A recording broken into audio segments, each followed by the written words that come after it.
자, 오늘 여러분과 함께 성경 말씀을 중심으로 왜 사느냐, 왜 사시냐 묻거든 라는 제목으로 말씀의 은혜 나누도록 하겠습니다. 시인 김상용 씨는 그의 시에서 남으로 창을 내겠소에서 이렇게 노래했습니다. 남쪽으로 창을 내겠소. 밭이 한참 가리 괭이로 파고 호밀은 김을 매지요. 구름이 꼬인다 갈리 있소. 이 새 노래는 공으로 들으랴오. 강냉이가 있걸랑 함께와 자셔도 좋소. 왜 사냐는 건 왜 사냐면 웃지요. 마지막 두 줄에 눈이 갑니다. 왜 사냐면 웃지요. 왜 사냐고 묻는다면 웃고 말겠다. 뭘 그런 거 다 묻느냐. 솔직히 누가 알겠냐. 모르긴 피차 일반이라는 자조적인 섞인 이야기가 여기에서 느껴집니다. 여러분 왜 사시냐 묻거든 여러분은 어떻게 하시렵니까? 왜 사시냐 묻거든 여러분도 웃으려십니까? 전 연세대 교수였던 김동계 교수는 이렇게 얘기했습니다. 어떻게 사십니까? 물어본다면 대답할 게 몇 가지가 있는데 왜 사느냐 물으면 정확히 꼭 짚어 말할 수가 없습니다. 이렇게 얘기했습니다. 맞습니다. 그럼에도 불구하고 한번 다시 묻습니다. 여러분 왜 사십니까? 어릴 때 생일을 맞아서 친구들이 케이크에 초를 꽂고 생일 노래를 합니다. 생일 축하합니다. 사랑하는 내 친구 생일 축하합니다. 그리고 2절을 붙여 부릅니다. 2절 아세요? 왜 태어났니 왜 태어났니 지지리도 못난 게 왜 태어났니 3절 공부도 못하는 게 왜 태어났니 어린이니까 괜찮지 어른들한테 이렇게 불렀다가는 홍군형이 나겠지요. 왜 태어났니 다른 말로 하면 왜 사니 좀 더 고상하게 표현하면 왜 존재하니 비슷한 질문이 있다면 인생은 무엇인가 이런 질문이 아닐까요? 교인 몇 분에게 이런 질문을 받는다면 보통 사람들이 어떻게 대답합니까? 제가 여쭤봤더니 죽지 못해 삽니다. 먹기 위해 삽니다. 아니 살기 위해 먹습니다. 그냥 태어났으니까 삽니다. 어떤 분들은 살기 싫은데 살 맛도 없고 사는 재미도 별로 없는데 매인 게 많아서 살 수밖에 없습니다. 아내도 남편도 있고 자식도 딸려 있는데 또 자식들은 부모님이 나 죽으면 평생을 오실 테니 삽니다. 그러면 여러분 우리 살아가는 이유가 어쩔 수 없이 살아가는 인생이 될 수도 있지만 그렇다면 우리 인생이 너무 무의미하지 않습니까? 사람은 어떤 이유를 알면 행동의 정당성과 행복을 얻게 된다고 합니다. 어떤 사람이 직장에 들어갔습니다. 하루 종일 땅을 파고 구덩이를 팝니다. 그리고 또 흙을 다시 묻습니다. 또 다른 곳에 가서 땅을 파고 구덩이를 파고 또 흙을 다시 덮습니다. 처음에는 어렵게 들어온 직장인이 함께 참고 일하자 했습니다. 그런데 반복되는 이 무음한 일에 왜 내가 이 일을 해야 하는가라는 회의가 들기 시작했습니다. 이제는 더 이상 못 참겠다고 보스에게 찾아가서 사표를 제출했어요. 보스가 그제서야 사과하면서 이야기합니다. 제가 왜 땅을 파고 덮으라는지 그 이유를 설명 안 드렸군요. 이 지역은 우리 회사가 관리하고 있는 도시가스 공급 지역입니다. 이 지역이 오래돼서 땅속에 가스가 나오는 곳을 찾고 있는 중입니다. 그래서 이 오래된 파이프를 교체하고 가스가 새어나오는 것을 방지하기 때문에 우리는 굉장히 중요한 일을 하고 있습니다. 만약 가스가 새어나오면 폭발로 이어질 수 있고 사람이 다칠 수 있기 때문입니다. 설명을 늦게 드려서 죄송합니다. 왜 땅을 파야 하고 왜 그것을 다시 덮어야 되는 것을 반복해야 하는지를 들은 이 사람은 그 일에 대한 보람을 갖게 되었다고 합니다. 왜라는 그 대답을 들으면 여러분 가치가 있어집니다. 왜에 대한 이유가 이해가 되면 그때부터 자신이 행복을 찾을 수 있는 것입니다. 우리 인생에 대한 왜라는 대답을 우리가 찾아야 되지 않겠습니까?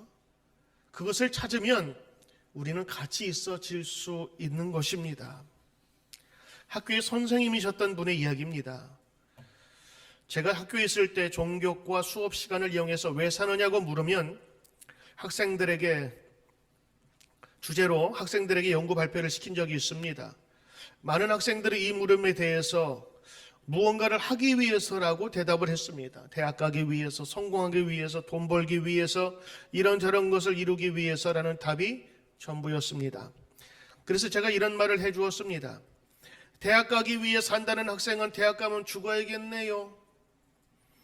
대학 가기 위해서 산다면 대학 갔으니까 더 이상 살류가 없지 않습니까? 성공하기 위해 산다는 학생은 좀 더 오래 살 수 있겠군요. 인생의 성공이란 건 대학 가는 것보다 좀 어려울 테니까. 그러나 이 학생 역시 자기가 기대하는 성공을 이룬 다음에는 더 이상 살 이유가 없어졌으니까 죽어야 하는 건 마찬가지겠네요. 왜 사냐는 그런 물음에 대해서 무엇인가를 하기 위해서라는 대답을 하게 되면 우리 인생은 수단으로 전락하고 맙니다. 그러나 우리 인생은 그 무언가를 이루기 위한 수단이 될 수 없습니다. 우리 인생 자체가 목적입니다. 학교 선생님이 이런 글을 썼어요. 왜 사는가에 대한 것은 철학가에도 굉장히 중요한 관심사였습니다. 역사 대대로 형이상학, 그 진리에 대한 철학적 사고가 이어졌습니다. 플라톤에서부터 아리스토텔레스, 그리고 계속 이어지는 18세기, 19세기, 그리고 우리도 지금 질문을 던지고 앞으로 100년 후의 사람들도 똑같은 질문을 할 것입니다. 니체라는 철학자는 신은 죽었다라고 선언해버렸어요. 이 말은 기존의 모든 체제와 사상도 정해진 것이 없고 절대 선이 아니다라고 하는 데서부터 나왔습니다. 신 또한 하나의 해석이고 세계를 바라보는 관점으로 보는 거예요. 그전에는 하나님에 대한, 신에 대한 모든 관념이 절대 진리였어요. 계몽주의 시절 이후에 이제는 그것조차도 하나의 오래된 해석이라고 보는 것입니다.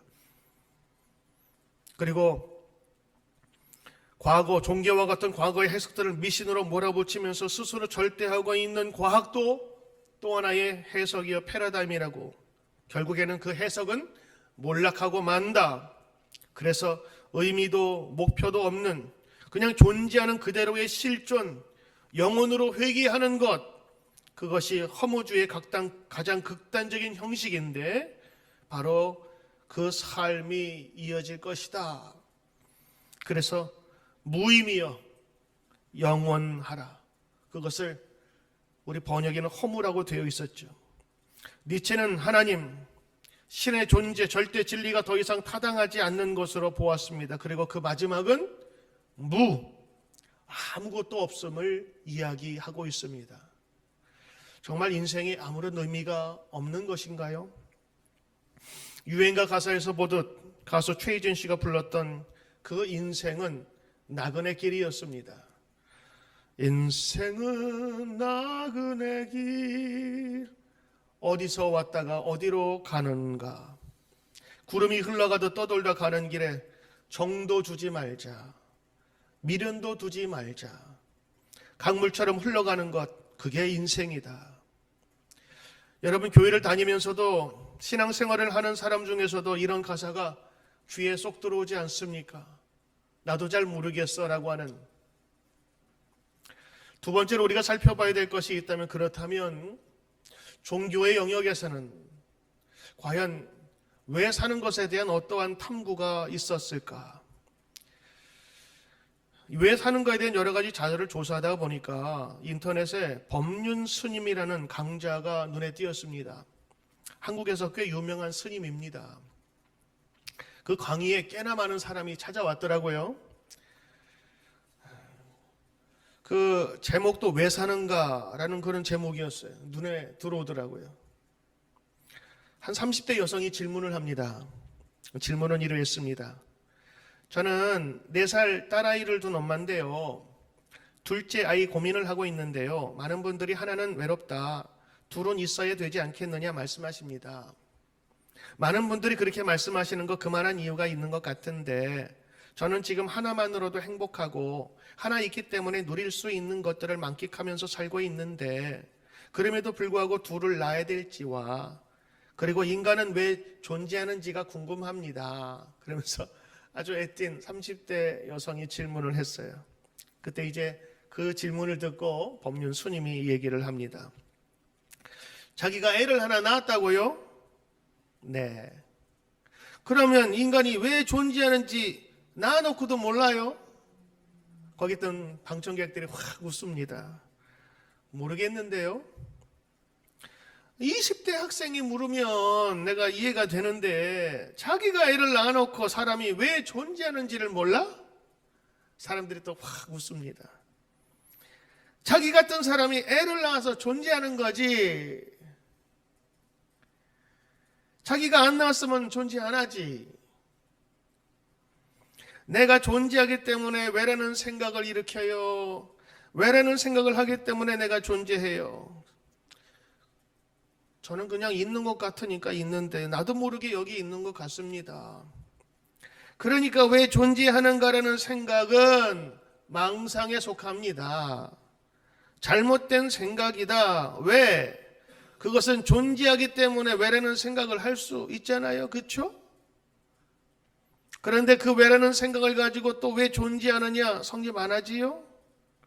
존재는 있는 거예요. 주어진 거예요.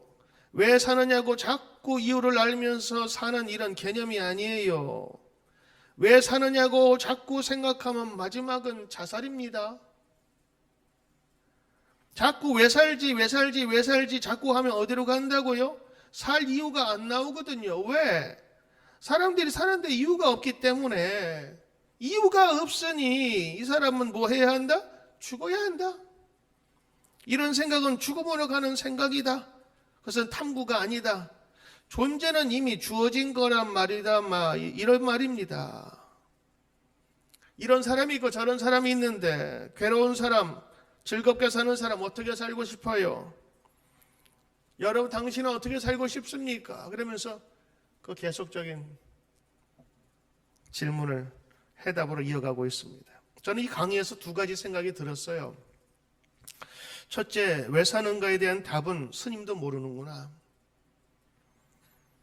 불교 인생을 괴롭게 하는 원인을 제거하면 괴로움이 사라지고, 그렇죠? 108번뇌, 번뇌를 없애면, 그 욕심으로부터 이어지는 그 괴로움을 다 없애버리면 그때부터 깨달음이 있고, 그 다음에 해탈이 부처가 되는 길이 있는데, 그러니까 이 불교에서는 어떻게 살아야 되는 것은 알고 있는데 그 근원은 모르는 것 같다라는 생각이 들었어요.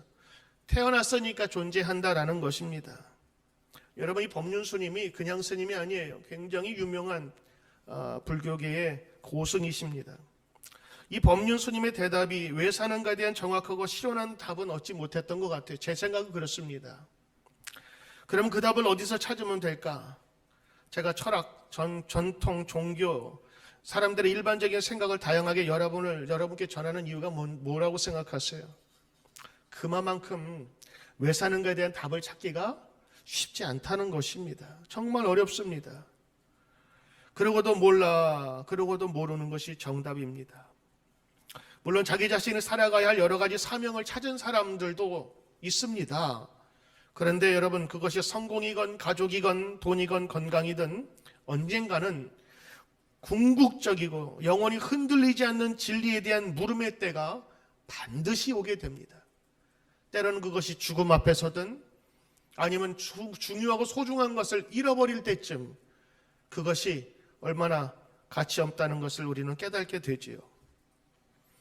우리 마지막으로 한번 여러분에게 질문 드린 것, 왜 사시냐 묻거든 여러분 무엇이라 대답하겠습니까? 제가 만약 성경을 알지 못했고 하나님의 질서를 깨달지 못했다면 저도 역시 왜 사느냐의 대답을 할 수가 없었을 것입니다. 모르니까요. 그러나 저와 여러분에게는 이미 세상의 질서가 무엇인지 아는 은혜가 있습니다. 할렐루야. 그것이 바로 성경이요 하나님 말씀입니다.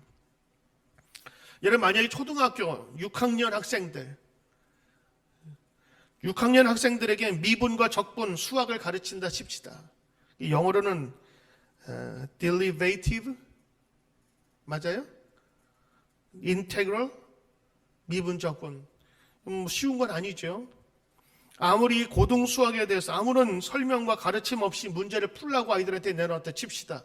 애들 풀 수 있어요? 기호조차도 어려운데 풀 수 없습니다. 방정식도 모르는 애들한테 미적분을 풀라고 절대 풀 수 없습니다. 고등학생도 못 푸는 아이들이 많은데 6학년 애들이 어떻게 풀겠어요? 참고로 방정식은 중학교 때 처음 배웁니다. 그러나 수학의 정석 아시죠? 그것을 조술한 홍성대 선생님이 그 앞에서 아이들을 원리와 이해를 가르친다면 여러분 6학년 아이들도 쉽게 이해할 수 있고 문제를 풀 수 있다고 저는 봐요. 인생의 해답은 인간이 풀 수 없어요. 고만고만 사람들이 모여가지고 진리를 논할 수가 없는 것입니다. 오직 하나님만이 푸실 수 있어요. 왜냐하면 하나님이 그 진리를 알고 계시기 때문인 것입니다.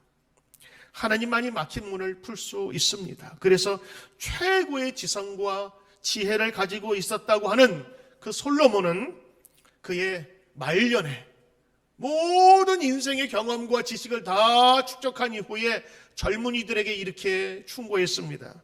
전도서 12장 1절 너는 청년의 때에 곤고한 날이 이르기 전에 아무 낙이 없다고 할 해가 가깝기 전에 너의 창조자를 기억하라. 12장 13절 일의 결국을 다 들었으니 하나님을 경외하고 그 명령을 지킬지어다. 이것이 사람의 본분이요 마땅히 가야 될 길이니라. 하나님은 모든 행위와 그 은밀한 일에 선악간에 심판하시리라. 여러분 그 유명한 솔로몬의 지혜자 솔로몬이 주는 해답은 창조주를 기억하라. 그리고 하나님의 심판이 있다라고 하는 것을 알려주었습니다. 저는 오늘 여러분에게 성경의 말씀을 소개합니다. 여러분이 읽었던 시편 8편에 있는 말씀입니다. 시편 1장 8장 1절에 여호와 우리 주여 주의 이름이 온 땅에 어찌 그리 아름다운지요 주의 영광이 하늘을 덮었나이다. 이 시편 기자는 하나님 자신이 자신의 영광으로 하늘을 덮었다고 얘기를 합니다. 그리고 인간의 목적에 관해 하나님께 질문합니다. 3절 주의 손가락으로 만드신 하늘과 달과 별들을 내가 보는데 아니 하나님 사람이 무엇이간데 저를 생각해 주시고 저를 이렇게 권고해 주십니까? 저를 천사보다 조금 못하게 하시고 영화와 존귀로 관을 씌우셨나이다. 곧 그 답을 하나님이 알려주시죠. 주의 손으로 만드신 것을 다스리게 하시고 만물을 그 발 아래 두셨으니 곧 우양과 들짐승이며 공중의 새와 바다의 어적과 해로에 다니는 것입니다. 여러분 우리 인간이 무엇이길래 그 많은 것들을 창조하시고 우리가 그것을 다스리게 하셨습니까? 라고 하는 고백입니다. 시편 기자는 하나님께 묻고 있습니다. 주님의 그 광대하심과 탁월함을 볼 때에 사람이 아니 무슨 소용이 있지? 라고 하는 그런 질문이었어요. 사람이 가치가 있다면 왜일까요? 4절에 사람이 무엇이간데 하나님께서 나를 생각해 주시고 이처럼 이끌어 주시는지요? 왜지요? 왜 인간이 존재하는가라는 주제를 다룰 때마다 좋다라는 단어가 창세기 1장, 2장에 얼마나 많이 나오는지를 아는 것은 참 중요한 일입니다. 창세기 1장과 2장에는 하나님이 세상을 창조한 이야기를 들려줍니다. 세상 어디에도 없는 창조의 이야기입니다. 하나님의 창조 이야기가 중요한 이유는 세상 만물과 그 시작, 그 존재의 이유를 알려주기 때문인 것입니다. 하나님은 말씀으로 세상을 창조하셨어요. 아멘? 하루하루 또 하루가 지나면서 하나님은 말씀으로 빛을 내시고 하늘을 만드시고 바다를 만드시고 해와 달을 만드시고 세상의 모든 생명체를 하나하나 만드셨습니다. 하나님은 세상의 존재를 나타내시고 창조하시며 꼭 매일마다 하신 말씀이 있어요. 보시기에 좋았더라.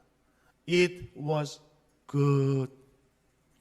이것은 히브리 단어로 토브라고 하는 단어인데 이 단어는 탁월함이 있고 내적이고 외적인 아름다움과 목적의 성취를 수반한다라고 합니다. 토브. 이 세상의 창조물은 하나님 보시기에 좋았습니다. 그리고 마지막으로 하나님이 사람을 창조하셨어요. 이때 하나님께서 말씀하십니다. 너무너무 좋다. 너무 정말 좋다. 사람은 하나님에게 특별합니다. 사람은 하나님의 특별한 존재였습니다. 성경은 하나님이 사람을 지을 때 중요한 점을 알려주고 있어요. 그것은 바로 네 가지인데, 첫째, 사람은 하나님의 형상을 따라 지음받았다고 하는 것입니다. 하나님의 형상, image of God. 하나님의 그 이미지가 우리 사람 안에 들어가 있어요. 사람이 왜 존귀한 줄 아십니까? 사람에게는 하나님의 형상이 담겨져 있기 때문입니다. 사람이 생각을 할 수 있어서 동물도 생각합니다. 동물과 다른 이유는 하나님의 형상이 우리 가운데 입혀져 있기 때문인 것입니다. 사람과 침팬지의 유전자 비율이 얼마나 같은 줄 아십니까? 98.7% 똑같습니다. 진화론자들은 이 과학적인 데이터를 가지고 침팬지에서 진화한 인간에 대해서 말하려고 합니다. 인간의 유전자와 99%가 같다고 해도, 그럼에도 불구하고 사람이 다른 동물들과 다른 이유는 사람 속에 하나님의 형상이 있기 때문인 것입니다. 이것은 DNA로 헤아릴 수 없어요. 침팬지가 예배드리는 것은 보았습니까? 하나님은 그 우리의 형상을 우리 가운데 주셔서 하나님과 교감할 수 있게 만들어 주신 것입니다. 두 번째, 하나님의 창조가 중요한 이유가 있습니다. 그것은 다른 모든 동물들은 말씀으로 창조하셨는데 사람만이 그 코에 하나님의 생명을 불어넣었다 그랬어요. 생명, 영어로는 breath of God, 하나님의 호흡을 불어넣으신 거예요. 그런데 그 호흡이 생명이 되었어요. 인간에게만 살아있는 영을 넣어주셨습니다. 주입시킨 거예요. 그래서 사람이 특별한 이유인 것입니다. 7절에 생기라고 하는 것, breath of life는 우리가 들여마시고 내뱉는 주변의 물질이 아닙니다. 하나님은 흙으로 아이를 빚고 입에서 입으로 생기를 불어넣은 것이 아닙니다. 하나님은 문자적으로 숨을 안 쉬세요. 하나님은 폐가 없어요. 그런다 하나님은 영이시기에 그 특별한 피조물에게 영을 집어넣으신 것입니다.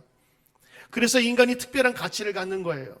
그래서 우리 하나하나가 특별하며 이러한 특별함 때문에 하나님과 연결되고 땅을 다스리는 그분의 일에 참여하고 있는 것입니다. 세 번째, 이 창조의 이야기가 중요한 것이 있어요. 그것은 하나님이 적어도 사람에게 이 땅의 모든 생명과 존재를 맡기셨다고 하는 것입니다. 대단히 중요한 거예요. 창세기 1장 26절에 하나님이 가라사대 우리의 형상을 따라서 우리의 모양대로 우리가 사람을 만들고 그로 고기와 공중의 새와 육축과 온 땅에 기는 것들을 다스리게 하자. 이 긴 이야기를 압축하면 하나님께서 사람을 만들고 우리 대신에 이 모든 것들을 다스리고 매니저하게 만들자라고 하는, 그래서 하나님께서 그의 형상대로 사람을 창조하시되 남자와 여자를 창조하셨다고 말씀하셨습니다. 요약하면 하나님의 모형을 닮은 사람을 만들고 그리고 다스리도록 위임하여 주자라고 하는 것입니다. 여러분, 이 창조 이야기가 중요한 네 번째는 하나님은 사람을 만드신 후에 하신 특별한 말씀이 있습니다. 아까 말씀대로 보시기에 좋았더라. 근데 그런 정도가 아니에요. 성경에서 말하는 거는 하나님이 보시기에 사람을 만드시고 심히 좋았더라 그랬어요. 근데 여러분, 심히 좋았더라 이걸 그렇게 읽으면 안 돼요. 어떻게 읽어야 돼요? 심히 좋았더라. 너무너무 좋았더라. 이렇게 읽어야 됩니다. 창세기 1장 31절에 하나님이 그 지으신 모든 것을 보시기에 심히 좋았더라. 심히 좋았더라. 너무 좋아서 막 마이크도 넘어지지. 다른 데는 그냥 좋다라 그랬어요. It was good. 그런데 사람을 만드시고는 뭐라고 말씀해요? It was so good. NIV에는 God so all that he had made and it was very good. 이것도 약해요. 유진 피터슨 목사님의 그 성경 보면 이렇게 번역되어 있어요. It was so good, so very good. 이분이 정확하게 표현한 것 같아요. 그런데 만약에 한국어 번역판이 있다면 거기다 이렇게 넣었을 거예요. 하나님이 남자와 여자 사람을 만드시고 얼씨구 좋다 절씨구 좋다, 거기다가 판소리를 집어넣어야 돼요. 정말 너무 좋아서 흥이 넘쳐서 그냥 좋다, 참 좋다 이게 아니에요. 지화하면서 흥이 나서 여기는 하나님의 흥이 들어가 있어요. 너무너무 좋으신 거예요. 사람을 만드시고는. 왜냐하면 하나님을 대신할 사람을 만드시고 창조하셨기 때문입니다. 생각해 보십시오. 여러분, 우리가 하나님의 사랑을 품은 마음으로 지음받았습니다. 하나님은 이 사랑을 보장하시라고 아들까지 기꺼이 이 땅에 보내어 죽게 하셨습니다. 로마서 3장 32절에 자기 아들을 아끼지 아니하시고 우리 모든 사람을 위하여 내어주시니가 어찌 그 아들과 함께 모든 것을 우리에게 은사로 주시지 않겠느냐. 그것이 바로 십자가의 사건인 것입니다. 예수님은 확실한 대답을 갖고 있었습니다.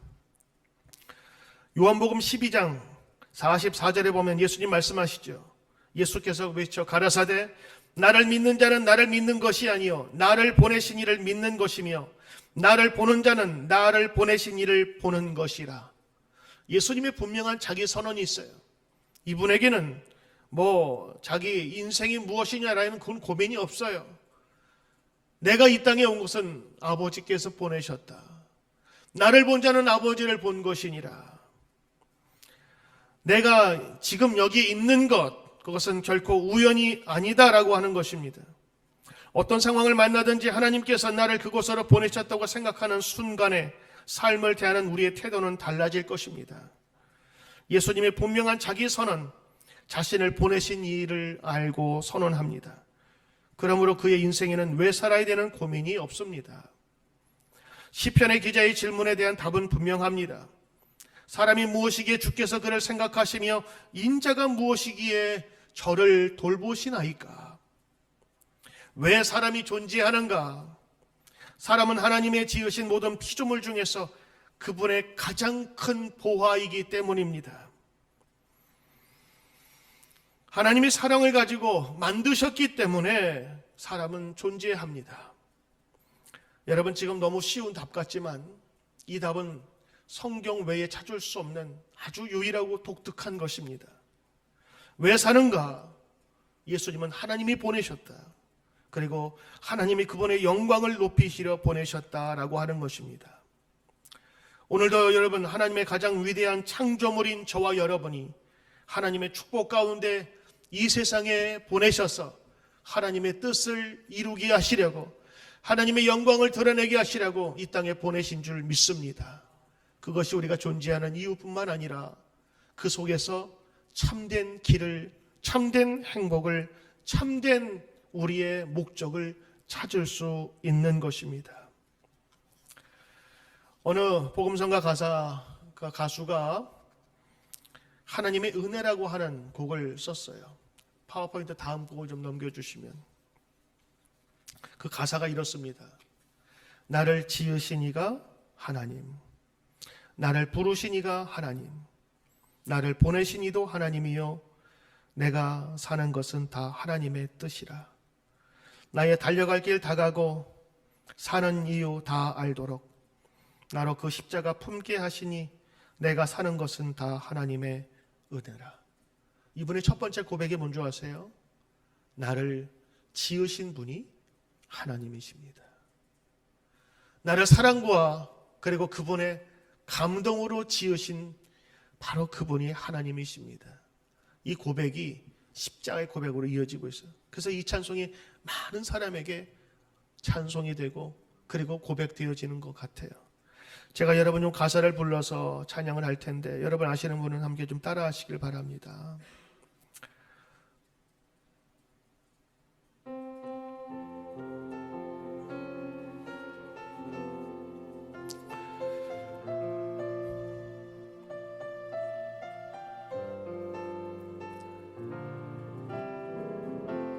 나를 지으신 이가 하나님, 나를 좋다 하니가 하나님, 나를 보내신 이도 하나님, 내가 사는 것은 다 하나님 뜻이라. 나의 달려갈 길 나가도록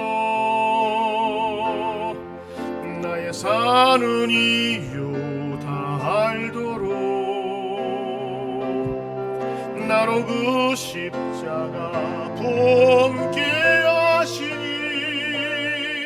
나의 나 된 것은 다 하나님 은혜라. 한량없는 은혜 갚을 길 없는 은혜 내 삶을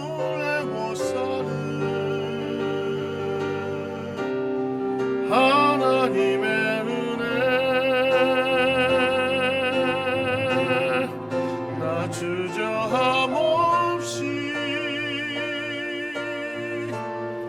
그 땅을 밟음도 나를 붙드시는 하나님의 기도하겠습니다.